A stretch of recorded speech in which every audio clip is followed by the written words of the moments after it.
Gusto ko lang replyan itong kinoment ko dun sa video ni Tito Drew. Sabi ko dyan, the life that I am living and what I dreamed of. And what I have dreamed of, siguro pala dapat wrong grammar ako. Anyways, itong video niya, kung gusto nyo mapanood yung video niya, napaka-inspiring ng video na to, napaka-inspiring ng video na to ni Tito Drew, kasi ito ay parang pang encourage doon sa mga gustong maging tawag nito, yung walang boss, ganyan. Kasi ako talaga, na-try ko rin magtrabaho dito sa Pilipinas at saka sa abroad.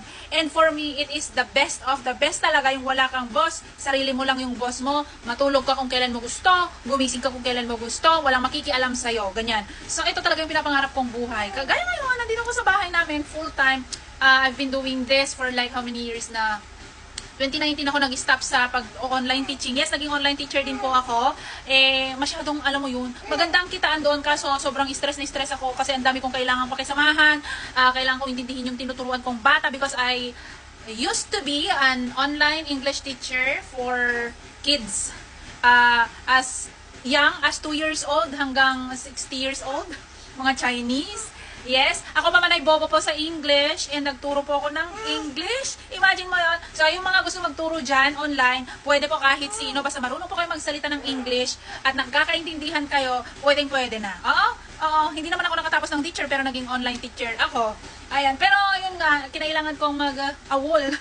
Nag-awol na nga lang ako eh. Kasi nga, kahit gaano pa kabuti yung gagawin mong pagtuturo sa bata, kung hindi ka magugustuhan ng bata, bibigyan ka ng bad rating and syempre maapektuhan yun yung performance mo as a teacher and syempre mako-call out ka ng yung superior, ganyan. Ginagawa mo naman yung best mo. So sabi ko, hindi ko talaga gusto tong mga ganitong takbo ng buhay.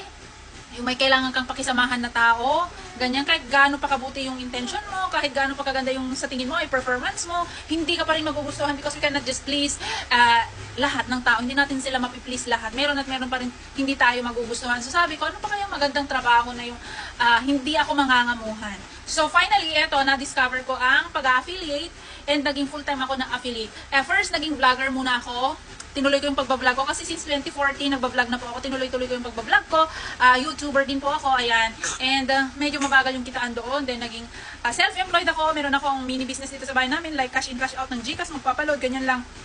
Hindi pa rin sapat para sa akin kasi gusto ko meron pa rin another source of income. And then, yun, nakapanood ako ng isang video ng isang affiliate and diniscuss niya ang magandang benefits ng pagiging affiliate. Ganyan yung bibili ka lang daw ng mga product mo, gagawan mo ng review, and then isi-share mo sa mga viewers mo. Then, when they buy, you get something in return like commission, like tawag nito, kapiraso man lang doon sa pinagbentahan mo. And sabi ko, ang ganda nun. Diba, nagsishare ka lang ng mga product na gustong-gusto mo talaga. Tapos, magkaka-commission ka pa. Diba, kahit mga piso or dos man lang yan or kahit sentimo man lang yan. Kung meron at kung maraming bibili, syempre kikita ka pa rin, diba? So, ayun. Yun yung video na nagbukas sa akin ng opportunity. Parang lumiwanag ang buong buhay ko. Nung napanood ko yung video na yun, and then since then, naging Shopee affiliate ako and nag-promote ako ng mga video sa Facebook, and then all of dati ha, dito sa TikTok hindi ko alam kung paano kumita dito kasi yung mga tao naman dito sa TikTok hindi sila marunong mag-click ng link papunta sa Shopee, ganyan. And sabi ko, nag-wish ako that time na sana meron din parang ganito yung Facebook na short videos kasi dati wala pang reels sa Facebook. Sabi ko, sana meron din na lang din ganito sa Facebook. Then February 2022, parang napakinggan yata ni Facebook yung wish ko. Biglang nag-launch ng Facebook Reels and then ayun, the rest is history. Parang isa ako sa mga nanguna na maggumamit ng Reels as in wala pang gumagamit noon. Sige, upload ako doon ng upload. Kaya nga ako nagka-viral ng mga videos kasi ewan ko, basta isa ako sa mga mas tawag nito, napaka-dedicated ko noon na mag-upload. Like, sa isang araw nakakapag-upload ako ng 5 to 10 videos noon ng Reels. Ayan, and syempre naglalagay ako doon ng link para makabili yung mga tao. Syempre alam mo naman doon sa Facebook, madali lang mag-click ng link papuntang Shopee, and then yun, doon na bago ang buhay ko. Nagkaroon ako ng mga nakapagpundar ako ng mga bagay na hindi ko kailanman mapupundar kapag isa lang akong empleyado. Ayan, kasi nakapagpundar po ako ng sasakyan, nakabili ako ng kapirasong lupa, napaayos ko yung bahay namin, napatayuan ko rin ng grahe yung sasakyan na nabili ko. Mga ganyan, maliit lang na bagay pero still, yung maliit na bagay na yan, para sa iba, ay hindi ko man yan ma-achieve as an employee. Kahit pa nag-abroad ako, never ko yan ma-achieve in a short span of time. Because in just 4 months, ayun, doon ko naipon yung pinambili ko ng truck namin. And then yung iba, ayun, yung everyday na commission ko na, doon ko na kinuha yung iba, yung pinabili ko ng parcel of land na ngayon ay yung mini farm na namin. Ayun. Ang sarap lang mag-share ng ganito guys, kasi syempre this is a once in a lifetime experience. And sana nakaka-inspire din ito sa mga makapanood. Di ko alam kung gaano karami manood dito, kasi kukunti lang naman yung mga nanonood sa akin dito sa TikTok.